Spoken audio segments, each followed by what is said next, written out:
Primeiramente, boa noite a todos. Queria agradecer a parceria de vocês, do Alexandre, já meu parceiro de longa data, a Sebastião também. Obrigado, Rodrigo, por ter aceito o convite da Viviane estar com a gente hoje. Agradecendo nossos parceiros da Record News, do Programa Log, os nossos patrocinadores aí por esse momento bacana. E dizer que é uma honra para nós, em parceria com a Log School, da painel Log School, estar trazendo mais esse conteúdo para o mercado, nesse momento tão difícil de pandemia, nesse novo normal que a gente vive. Ter sempre essas boas práticas de grandes executivos como vocês é sempre muito bom. Obrigado por terem aceito o nosso convite. Dando início aí, vamos à nossa primeira pergunta para essa mesa virtual. Quais são as oportunidades e dificuldades que se destacam nesse momento de pandemia para cada empresa de vocês? Começando pelo Sebastião.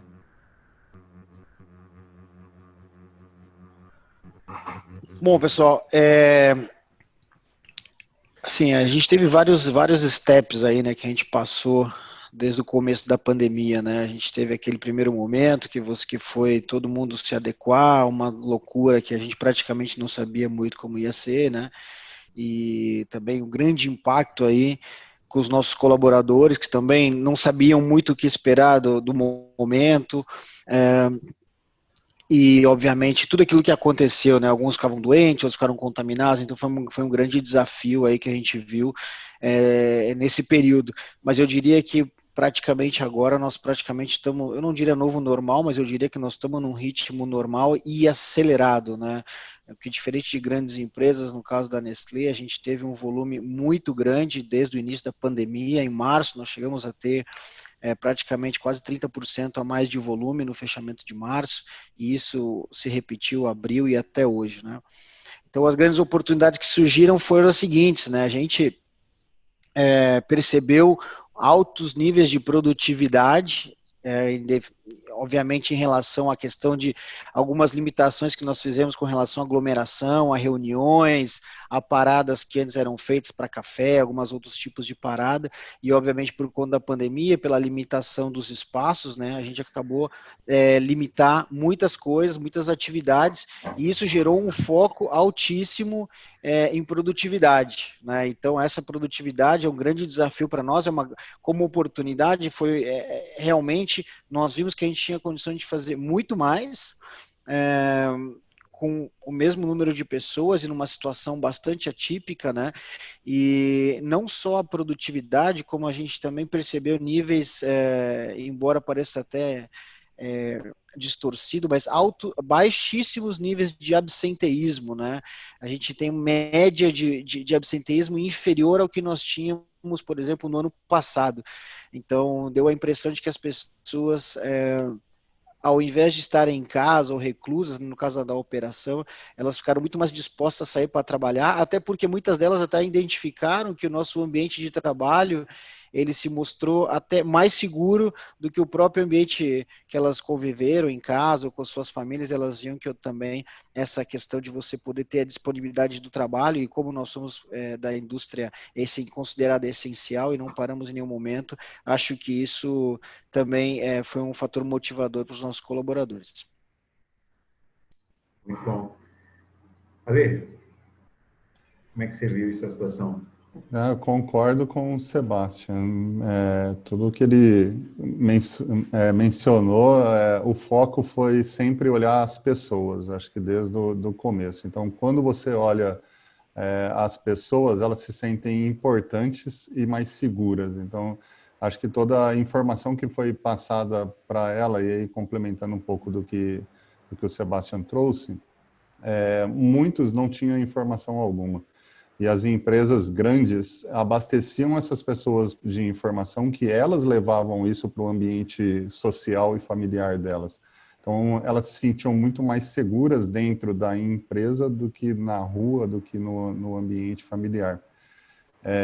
Com isso, né, também o foco da questão do absenteísmo, acho que pelo aquele frio na barriga do cenário que foi montado, as pessoas viram nas empresas o porto seguro de manter os seus trabalhos e por isso se dedicaram ainda mais E era nítido no início os colaboradores a preocupação de não testar positivo para que não se afastasse, além de toda a orientação que as empresas grandes estavam passando de que qualquer sintoma deveria ficar afastado por 14 dias. Então, 14, 21 dias. Então, aquele cuidado com quem faz os processos são as pessoas. Então, os cuidados que nós tivemos com as pessoas fez toda a diferença em gerar um engajamento e a dedicação delas para buscar essa produtividade que o Sebastião mencionou.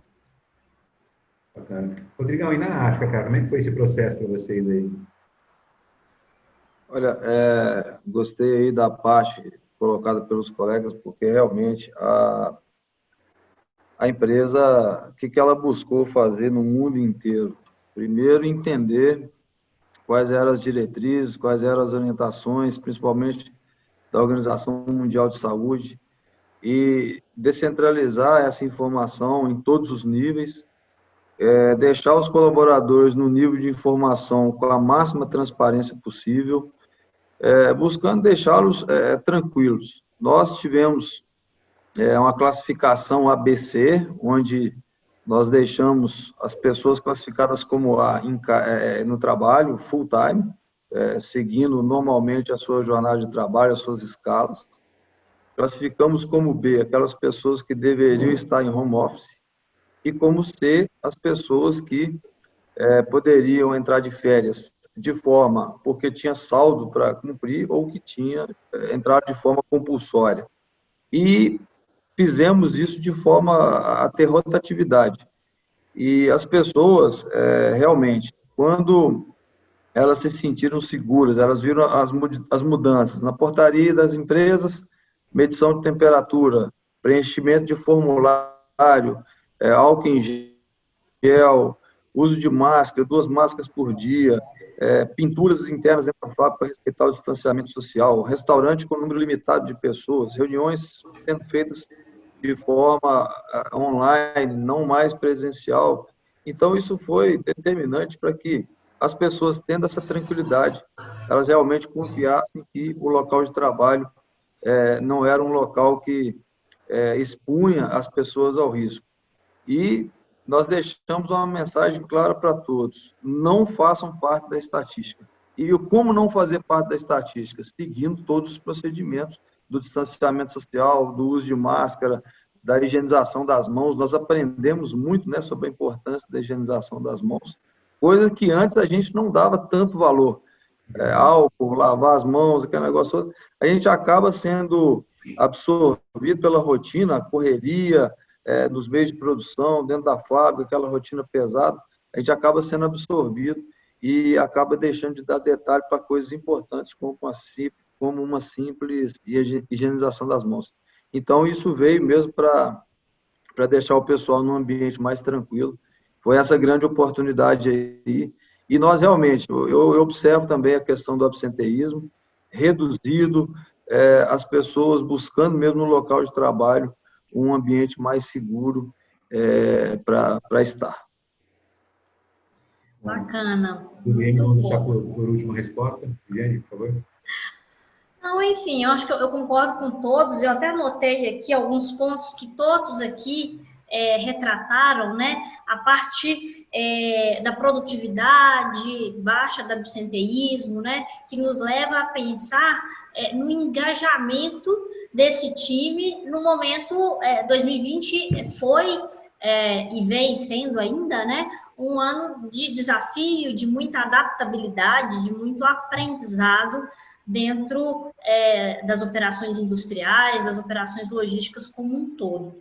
E aí eu queria explorar um pouco mais esse tema, começando aqui pelo Sebastião, qual que foi a sua percepção, né? Você já me falou desse engajamento desse time, mas como é que foi esse frio na barriga? Como o Alexandre comentou aqui, é verdade, né, que nós gestores, todo o nosso planejamento ele caiu por terra e a gente começou a ter que se planejar a cada dia, a cada semana com o nosso time.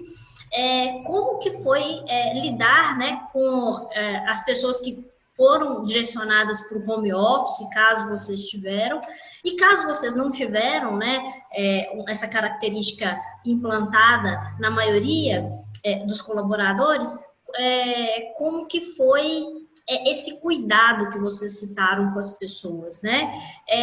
Foi por meio do diálogo? Como é que foi a atitude da liderança nesse momento de 2020? Queria começar aí pelo Sebastião.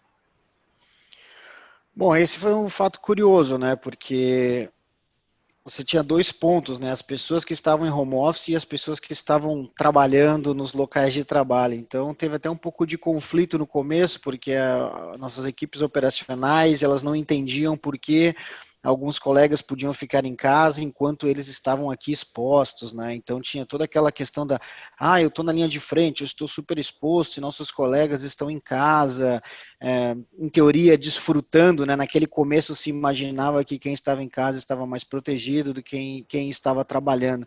Então foram dois conflitos a administrar. Primeiro, mostrar para o pessoal operacional, supervalorizar essa equipe operacional e mostrar para eles, né? E valorizá-los de que eles estavam realmente contribuindo para que aquilo acontecesse, e a gente mostrou cases para eles, fizemos uma série de eventos internos em nossos centros de distribuição, valorizando não só os nossos colaboradores, mas os terceiros, motoristas e todo o pessoal de suporte dos nossos centros de distribuição, e valorizá-los por aquilo que eles estavam fazendo. Fizemos até alguns vídeos motivacionais e diversos tipos de, não treinamentos, mas algumas observações, algumas paradas com teatros e várias iniciativas.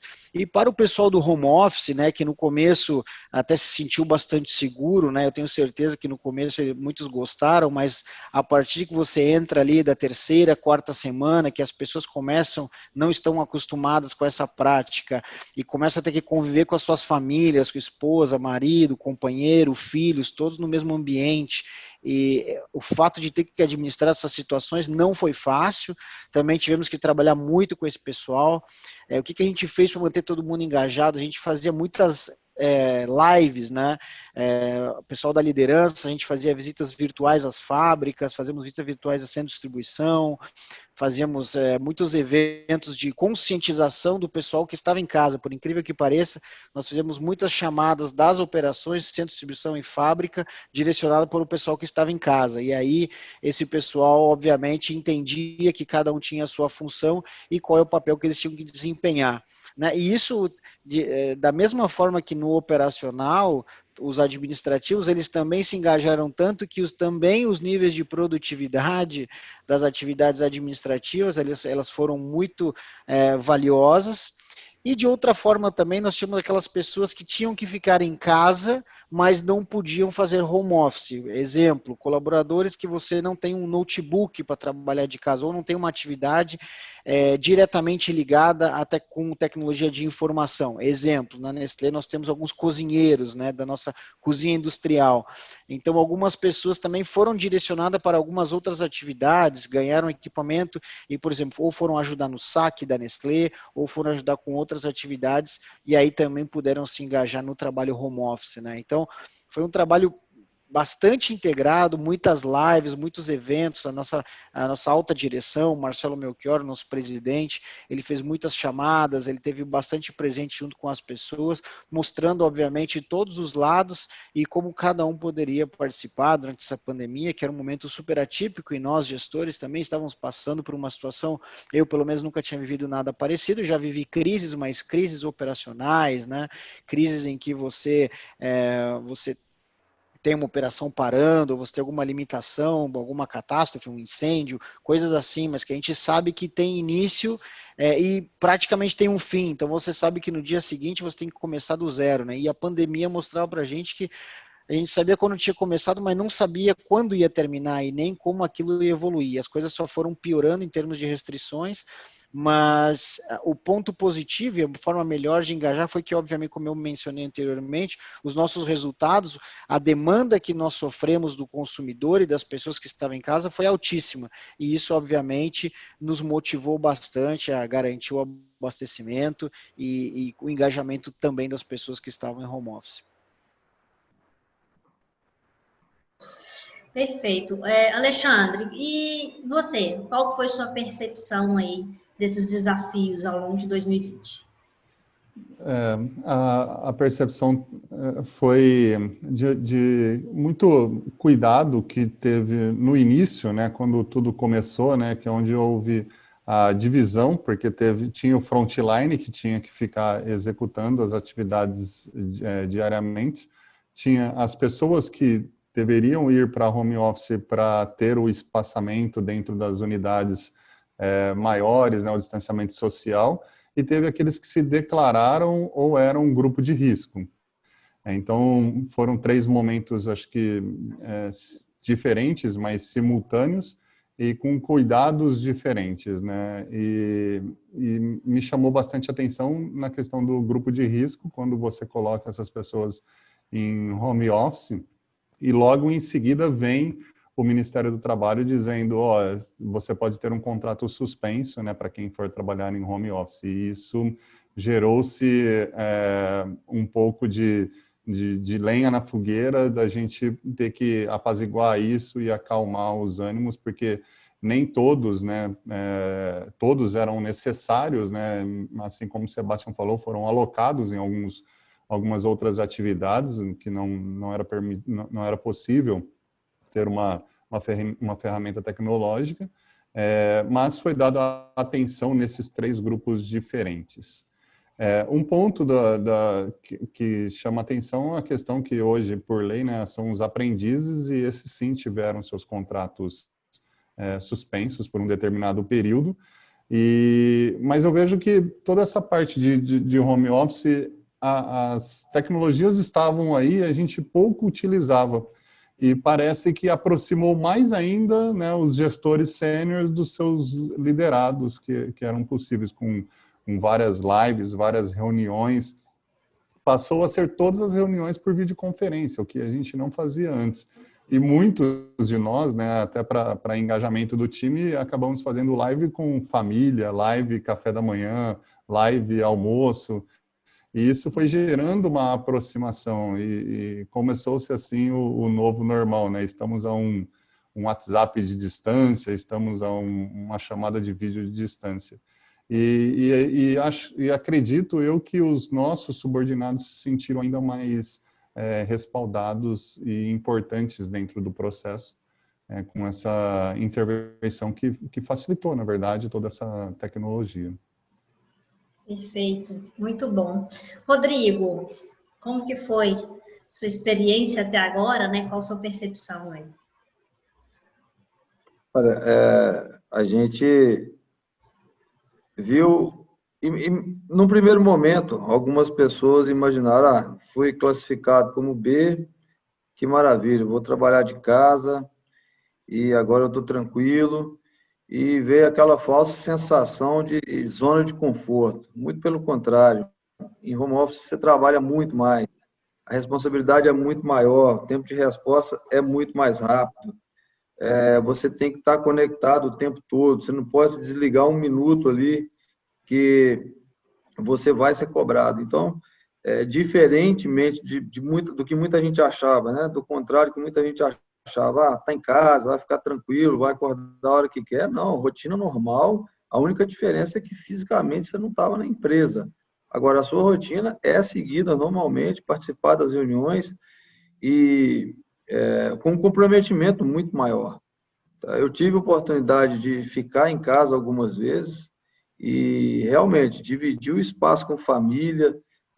Às vezes você está em reuniões importantes, está em reuniões com um público-alvo um pouco mais diferente, está em reunião com nível de diretoria. Não é fácil você conciliar aquela rotina do dia a dia, as pessoas de casa fazendo o normal que elas sempre faziam, e agora você está ali parado na sala, na frente de um computador, na maioria das vezes participando de reuniões e tendo que conciliar toda aquela tranquilidade que você às vezes tem na empresa, ou todo o ambiente industrial trazido para dentro de casa. Então, foi bem isso, né? E a gente aprendeu a questão também de muito próximo da tecnologia. Muitas pessoas aprenderam mais, outras pessoas aprimoraram aquilo que já sabiam, mas identificamos muitas pessoas também que não tinham a menor habilidade com algumas tecnologias. Então, esse novo normal aí trouxe muitas oportunidades para todos. Bacana. David, antes de eu passar a palavra para você, eu queria só fazer uma rodada rápida. Na percepção de vocês, até o Alexandre comentou, né, as tecnologias que disponibilizam o trabalho à distância, elas estavam aí. Mas ainda era um paradigma, complementando, né, a sua fala aí. Com esse cenário, né, e como também o Sebastião falou, um cenário, acho que ninguém nunca viveu esse cenário sem um término efetivo dentro desse, né, do acontecimento. Uma rodada rápida. Essas novas possibilidades de trabalho, né, home office e utilização de tecnologias, visitas digitais às fábricas, isso veio para ficar ou vocês acham que ainda não? Começando aqui, vamos começar pelo Alexandre aqui agora. O novo normal, né? Na minha opinião, veio para ficar sim. Muito do que nós vivenciamos agora, recentemente, 3, 4, 5 meses, vai continuar, né? E nós estamos ainda usufruindo dessa questão da tecnologia e que veio sim para ficar.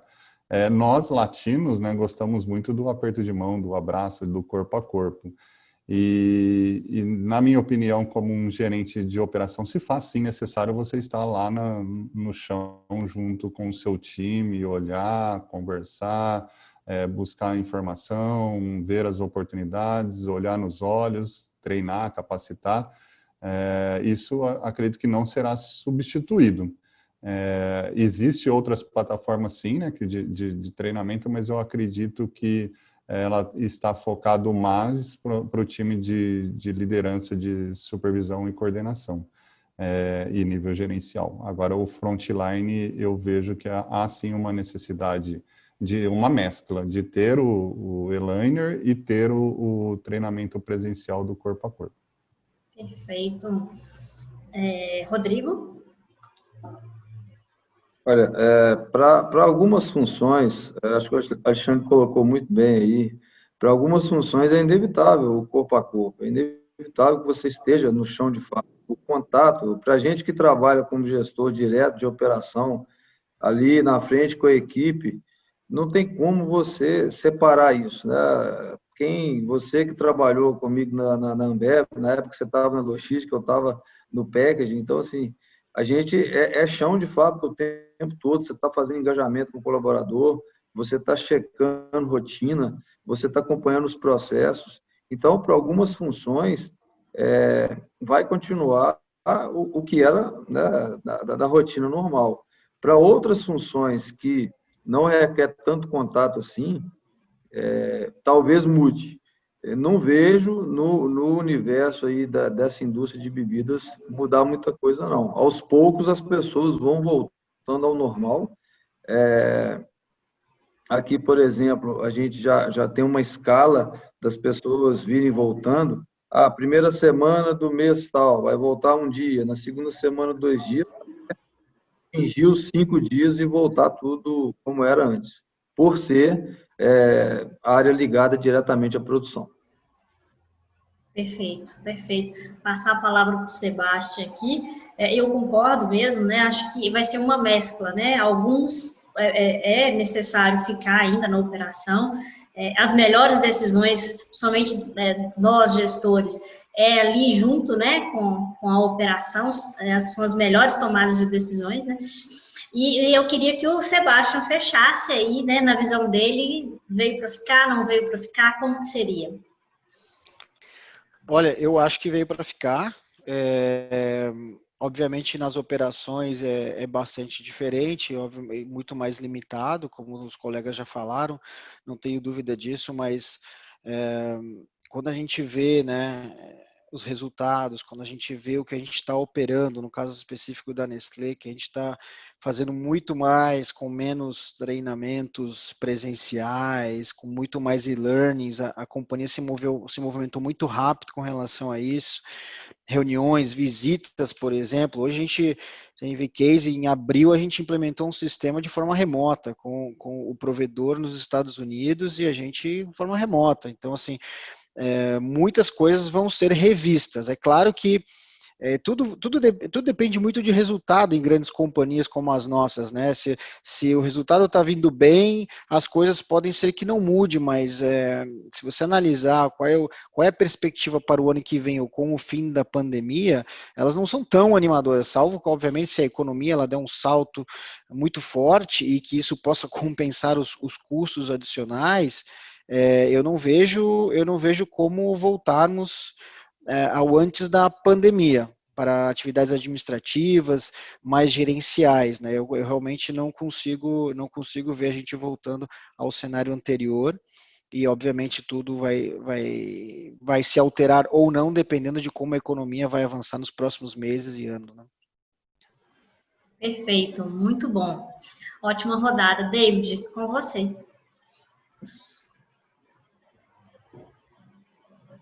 Seu áudio está desligado, David. Comentando o que vocês falaram, né? Dois processos eu vejo como irreversíveis, que é a questão do home office, né? Que as empresas descobriram que é um baita negócio, com redução de custo, inclusive, né? E a questão de tecnologias, né? Que a pandemia acabou acelerando alguns processos que também esses não voltam mais. Eu no lado bom dessa loucura toda. A gente tomar uma porrada para poder aprender algumas coisas e dar andamento em outras, né? Dando sequência aqui nas nossas perguntas, a gente sabe que a cadeia de suprimentos está sofrendo uma mudança constante, né? Ela vem se conectando por meio de colaboração e tecnologias. Na visão de vocês, quais os desafios dessa modelagem para a cadeia de suprimentos pós-pandemia? Como é que fica isso? Vou começar pelo Alexandre. Os desafios são enormes, né? Sem dúvida, mas a questão de parcerias, com a pandemia, isso ficou, parece que, mais claro, né? Existe a possibilidade de grandes empresas trabalharem em conjunto em prol lá do cliente, e com isso ter a redução de custos da nossa cadeia de supply. Na questão da tecnologia, acredito que muito do que foi agora recentemente esses últimos meses vão perpetuar no sentido de poder fazer implementações de grandes cenários remotamente, de grandes operações remotamente. Hoje, né, as tecnologias nos permitem agora muito mais mobilidade do que nós tínhamos antes, no sentido de você poder ir para uma operação, sempre tomando o cuidado devido para entrar dentro de uma operação com um equipamento de filmagem, por exemplo, um celular que seja, e você fazer isso remotamente, conversar daqui com o Rodrigo na África e implementar um processo lá na África ou dentro de um armazém aqui no Brasil. Eu vejo que isso, assim, a gente não tinha pescado, talvez, essa oportunidade, assim como o Sebastião trouxe, né, recentemente, nós também, na empresa, fizemos uma implementação de um novo modelo de picking, né, que é o mobile picking por celular, e a operação inteirinha da provedora estava no México. Não houve uma visita dentro da operação, sempre online pelo Zoom, pela plataforma, ou até mesmo pelo WhatsApp, fazendo as devidas filmagens e vídeo. Então, eu vejo que tudo isso conectado, né, a questão da tecnologia, de você ter um mapeamento de toda a sua frota, e você podendo fazer essa parceria com uma empresa um pouco menor ou até mesmo um pouco maior, você consegue sim, juntando tudo isso, ter uma redução dos custos operacionais, porque eles estão aí, né? A pandemia veio e muito dos custos subiram ao invés de descer. Então, na minha opinião, acho que a tecnologia está aí e veio para ficar. Rodrigo, na África, como é que vai funcionar esse processo daqueles experimentos com tecnologia? Como é que fica aí? É legal ter esse contraponto, né? Que é a realidade nossa do Brasil e atua aí na África. Na verdade, quando teve essa paralisação, a gente sentiu, ficou muito nítido a dependência de certos fornecedores, né? E aí a pergunta foi como encurtar essa distância. Moçambique, só em termos de comparação, a gente está muito próximo de Joanesburgo, que não é a capital da África do Sul, só que Joanesburgo está para a África do Sul, assim como São Paulo está para o Brasil. Quer dizer, todo o centro de negócio, desenvolvimento, o cérebro pensante do país está todo em Joanesburgo. E muito da nossa cadeia de suprimentos, grandes empresas estão lá. Só que a fronteira principal, a gente está a 600 quilômetros. Em 45 minutos, se eu pegar um avião, eu estou em Joanesburgo. Com uma viagem aí de 12 horas, eu tenho caminhão entregando mercadorias, matéria-prima aqui. Essa ligação com a África do Sul, ela mostrou para nós que a gente não podia ficar mais dependente só da África do Sul. Então, a nossa cadeia de suprimentos ela teve que ser revista. E aí entra a tecnologia. Qual é o meu outro fornecedor alternativo? No início, eu acredito que muitas empresas, um termo comum usado por nós, bateram cabeça, e esse bater cabeça foi resolvido rapidamente com uma nova cadeia logística para que as fábricas não ficassem dependendo daquilo, porque diferente de Moçambique, alguns países vizinhos aqui decretaram o lockdown. A África do Sul foi um dos países. Nós temos 9 fábricas na África do Sul. Então, você imagina, fronteiras fechadas, espaço aéreo fechado, e agora?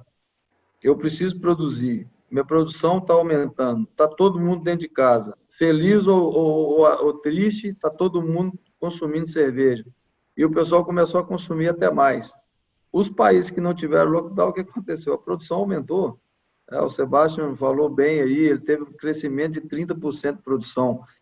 No início, a gente achou que a produção nossa também ia cair. Não caiu, muito pelo contrário, aumentou e aumentou de forma considerável. Nós criamos serviços alternativos, onde o consumidor tinha cerveja à porta, tinha produtos nossos da porta, entregue de acordo com as necessidades dele, e a gente teve que realmente dar uma resposta rápida para a fábrica não parar por falta de nenhum insumo.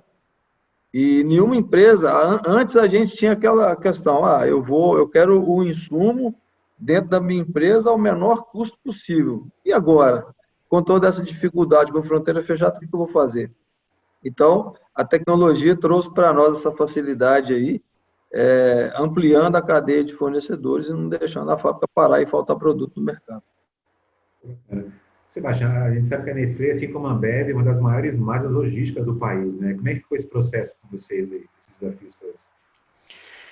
Assim, a gente, com relação à conectividade, isso sem dúvida acelerou, eu diria que acelerou 2 anos aqui na Nestlé em termos de tecnologias, tá? Eu sou, além de responsável por parte da logística, eu também sou o líder de transformação digital em logística, né? E em termos, por exemplo, de soluções que evitam contato, né? Hoje a gente fala que são soluções que evitam contato, mas na verdade são soluções muito, muito inteligentes, né? Tipo, por exemplo, um motorista chegar com o QR Code na portaria, só fazer a leitura do QR Code, reconhecimento facial, não precisar ir no escritório para pegar a ordem de carregamento, você tem um totem, ele vai lá, clica, já sai a ordem de carregamento. Então, tudo isso, toda essa cadeia, ela ficou muito mais automatizada. Obviamente que inicialmente a gente pensou muito nisso por conta de evitar contato de papel, troca de documento, mas foi de uma efetividade, de uma rapidez impressionante. A gente está investindo alto em tecnologias, porque a gente viu que o nosso conceito também mudou. Antes, para fazer um projeto, qualquer que fosse, era no mínimo 6 meses, 1 ano aqui na Nestlé. Né? Nós implementamos uma solução de voice speaking numa unidade em 2 meses, com suporte 100% remoto, funcionou muito bem, tivemos grandes ganhos, né? E aí replicamos isso para outras unidades. o tanto de desenvolvimento que nós fizemos in-house, por exemplo, de aplicativos, né, em Power Apps, para você ter formulários digitais com envio digital, em vez de você ter formulários arquivando, você está guardando na nuvem. Então, a praticidade do tablet, você tem o arquivo que você não precisa mais, é o papel que não precisa mais procurar, ele está disponível para todo mundo. Então, a questão de tecnologia, nós evoluímos impressionantemente. Eu tenho certeza que nós vamos sair dessa pandemia, nós estamos super preparados para sair da pandemia nesse ponto de vista de tecnologia. Nós estamos muito melhores do que no ano passado, que nós achávamos que estávamos bem, né? E aí o que o Veloso mencionou também, nós tivemos bastante, imaginem que nós temos aí mais de 2.000 produtos e mais de 15.000 ingredientes, eu diria, dos principais, né? E muitos deles eram importados e alguns mercados estavam fechados, como ele falou. Então, isso abriu os nossos olhos para buscar mais fornecedores locais ou mais fornecedores próximos, né? Por exemplo, tinha produtos que vinham da China e agora começam a vir do Uruguai ou do Paraguai, e que assim, antigamente eles não eram validados por critérios de qualidade, né? Mas quando formos verificar, os critérios de qualidade eles já não eram mais aplicáveis para a realidade, né? Então não quer dizer que nós reduzimos a qualidade da nossa matéria-prima, não, nós abrimos os olhos para novos padrões de qualidade e que também a gente poderiam se enquadrar aos nossos padrões de qualidade. Então, isso, a questão que você tem hoje do blockchain, que nós estamos fazendo alguns pilotos também para a parte de cafés, assim, a tecnologia ajudou muito.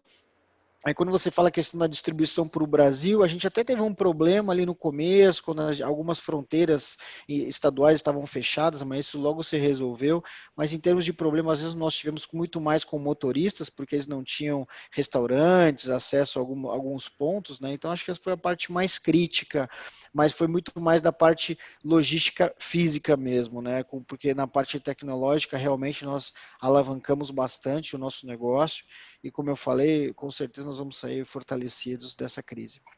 Bacana. Algumas empresas de alimentos tiveram esse aumento no faturamento, né? Vocês, a M. Dias Branco e outros quadriplicaram seus faturamentos e a sua demanda cresceu mais de 30%. Isso é interessante, né? Esse fator numa crise que a gente está passando.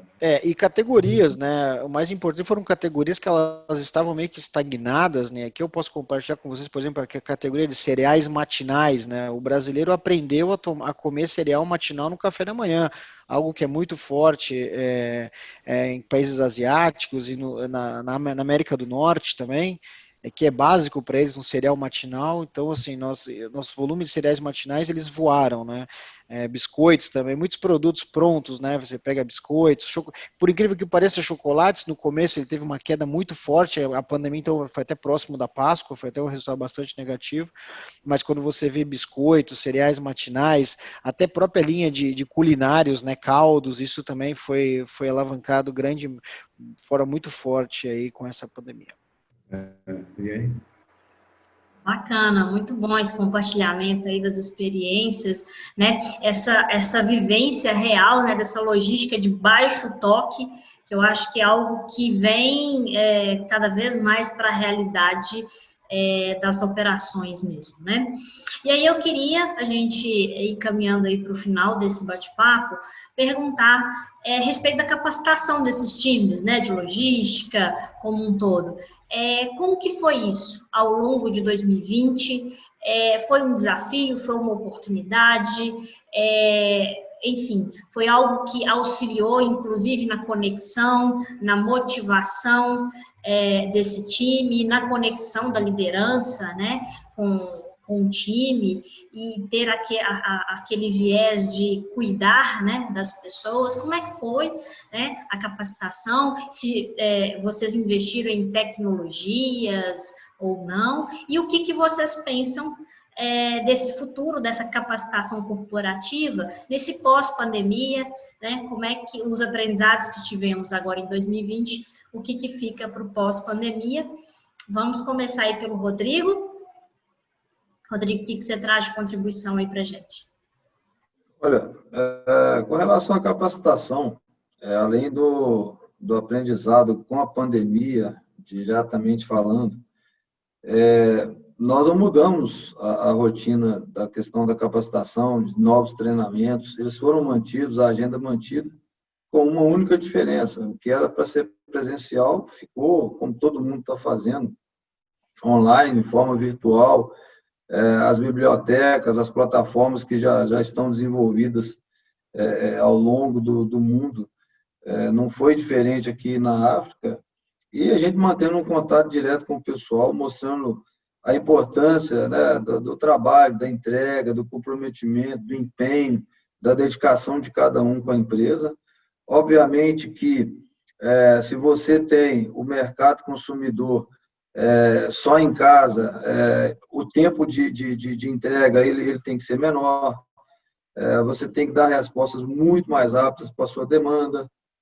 As operações logísticas, elas aparecem de uma forma em que você não tem margem para erro, você não tem margem para erro. O produto não chegou, não, o produto vai chegar.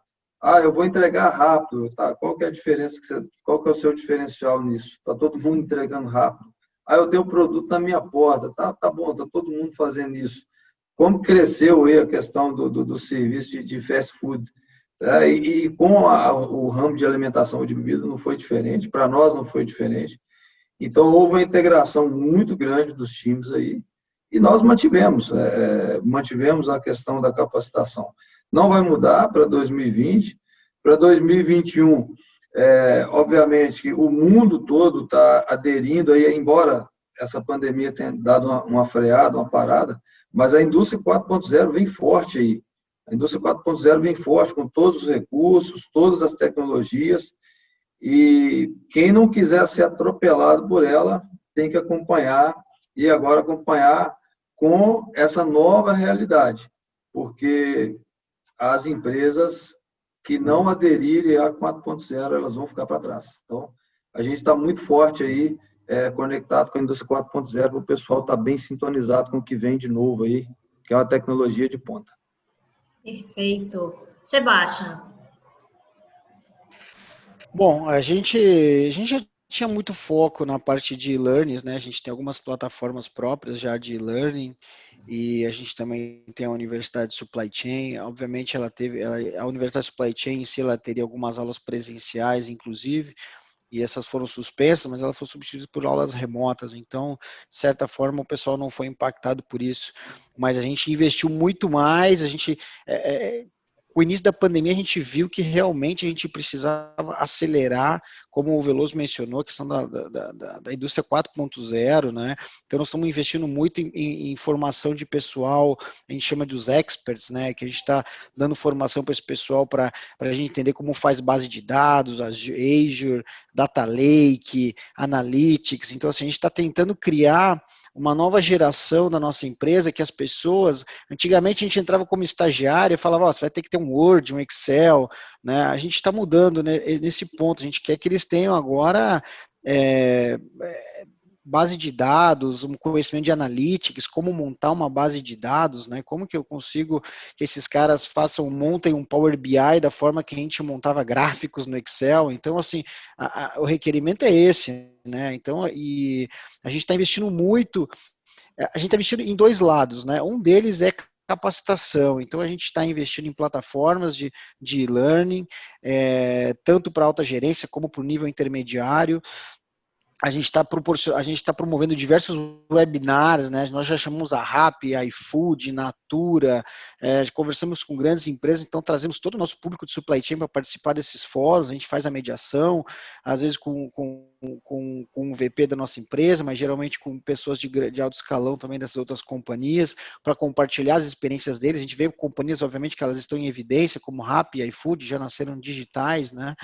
E a gente tenta trazer para o nosso cenário e mostrar para o nosso pessoal, olha, não é porque a Rappi é a Rappi que a Nestlé não quer ter um segmento como Rappi ou como iFood, ou não quer ter tecnologias como essas. Obviamente, os segmentos são diferentes, mas é impressionante quando a gente vê os profissionais que trabalham nessas empresas. Até na semana passada nós estivemos com a Rappi e o Head Global de Operações da Rappi, ele vem da indústria tradicional, né? Ele não é de uma startup, né? Os amigos dele fundaram a Rappi e chamaram ele para trabalhar porque ele tinha 20 anos de experiência como engenheiro de produção.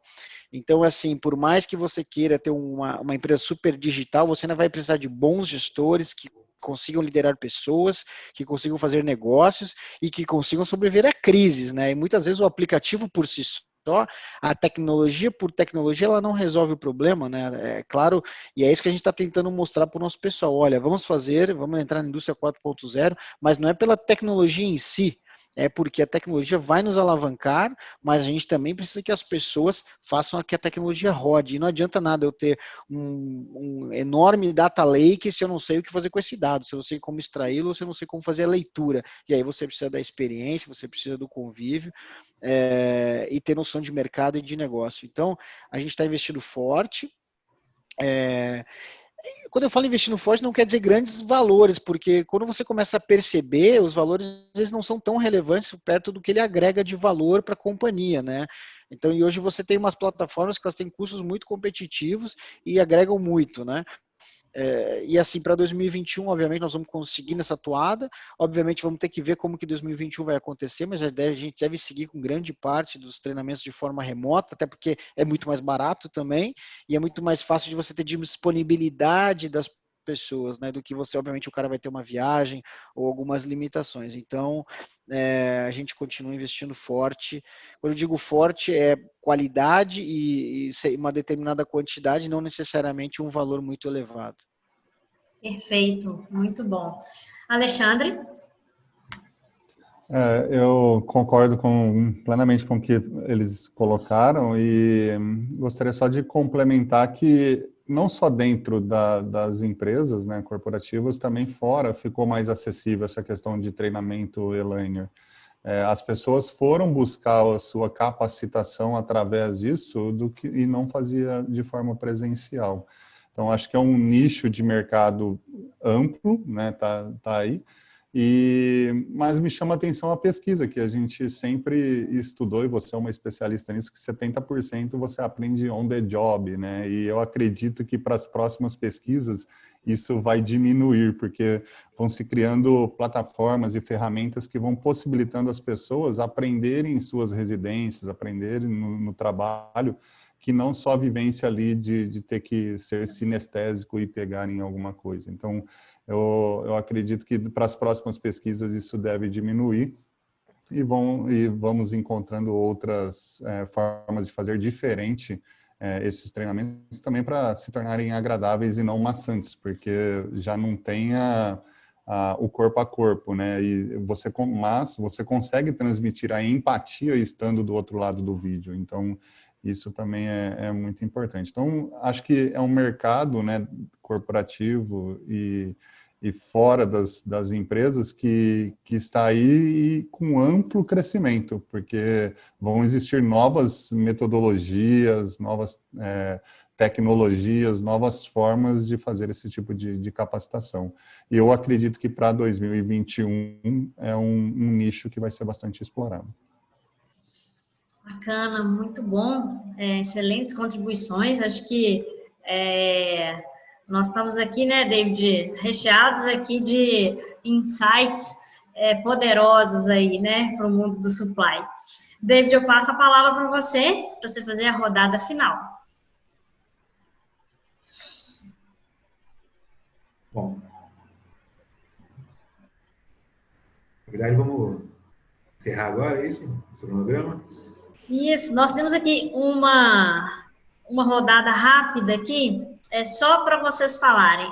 A principal lição da pandemia, rapidamente, cada um de vocês. E aí o David faz o encerramento. Pode começar pelo Alexandre, a gente vai revezando aí.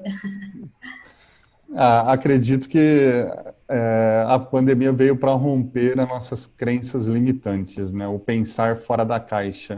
É impressionante como é que as oportunidades estavam nas nossas vistas e nós não capturávamos algumas coisas que, puxa, é básico, por que não fez isso? Por que não explorou o home office, né, antes da pandemia, né? O negócio parece que chega a ser insano, né, da gente pensar nisso. Então, eu acredito que a pandemia veio, né, no sentido de romper as nossas crenças limitantes, pensar fora da caixa e a gente consegue muito mais produtividade. No dia a dia, a palavra de supply é essa, né? Produtividade, segurança das pessoas, a gente consegue muito mais. Então, acredito que a pandemia trouxe isso para a gente de forma positiva. Perfeito. É, isso mesmo. Sebastião? Aquele velho jargão, né? A crise traz oportunidades. É impressionante como isso é uma coisa, é Real. fato, né?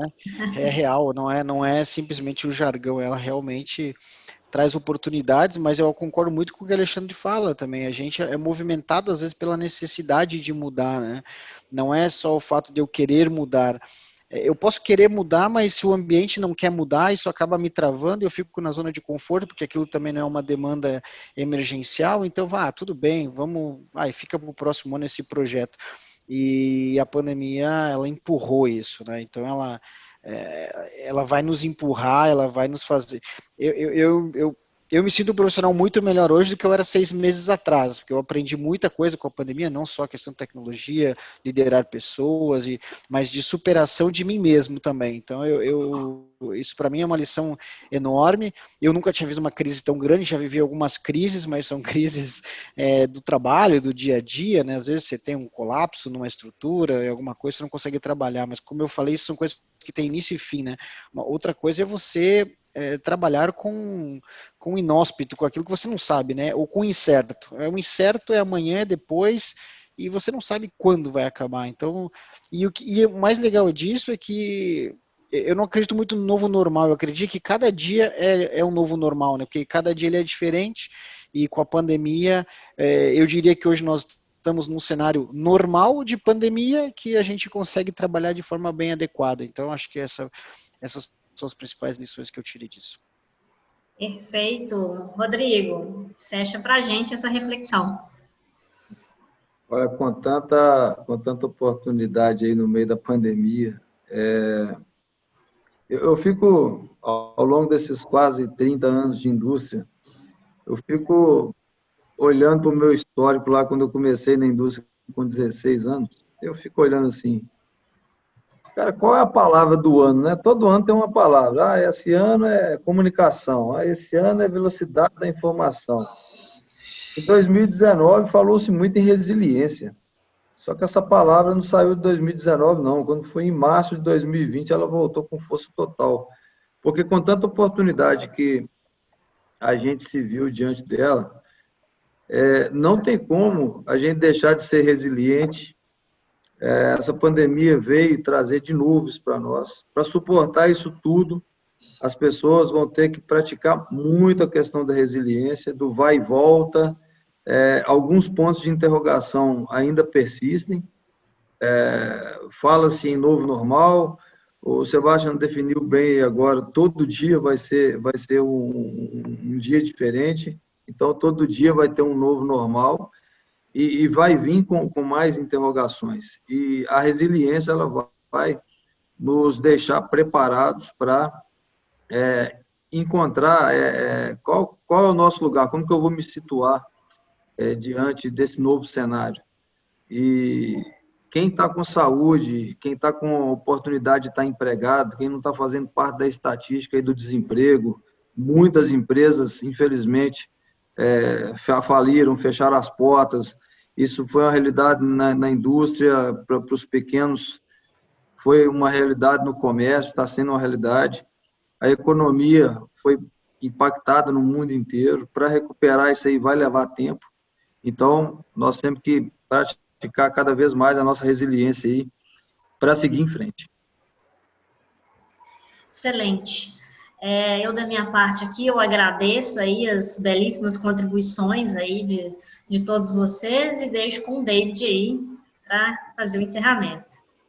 Eu também quero agradecer muito a vocês e só acrescentando aí, realmente a tecnologia vai ser um fator preponderante daqui para frente, né? Acho que o Brasil, falando de Brasil aqui, avançou anos-luz do que estava atrasado em termos de tecnologia, né? Como bem comentado o Alexandre, estava na nossa frente, mas faltava um pouco de vontade política, vontade de fabril, vontade de tudo, de dar esse avanço, desse passo à frente. Resolver uma crise desse tamanho, uma pandemia desse tamanho, dar um empurrão na gente, para que a gente deixasse um pouco a zona de conforto, olhando para um ângulo meio positivo dessa crise toda, né? Tem que tirar as lições positivas e dar sequência nelas. Eu queria muito agradecer vocês, a Painel Logístico hoje, com essa pandemia também, trazemos alguma coisa diferente, e sempre com o lema de conectar pessoas, criar oportunidades, gerar negócios, e levar aos nossos clientes, vocês, uma experiência nova, né? Seja ela híbrida, física ou virtual. Eu queria agradecer muito a parceria de vocês, a presença hoje aqui na nossa mesa virtual. Sebastião, meu parceiro da Nestlé, já de outros eventos. Rodrigo, quero ver você em outros, muito mais vezes. Alexandre também já, amigo velho de guerra. Agradecer muito a parceria da Love Scoop, a Viviane, a parceria de sucesso junto com a Painel. Deixar um abraço aqui registrado aos nossos parceiros da Record. Em breve eu quero vocês na Record com a gente também. E vamos juntos e em breve mais workshops da Painel e da Love Scoop com vocês. Muito obrigado e boa noite a todos. Gente, muito obrigada.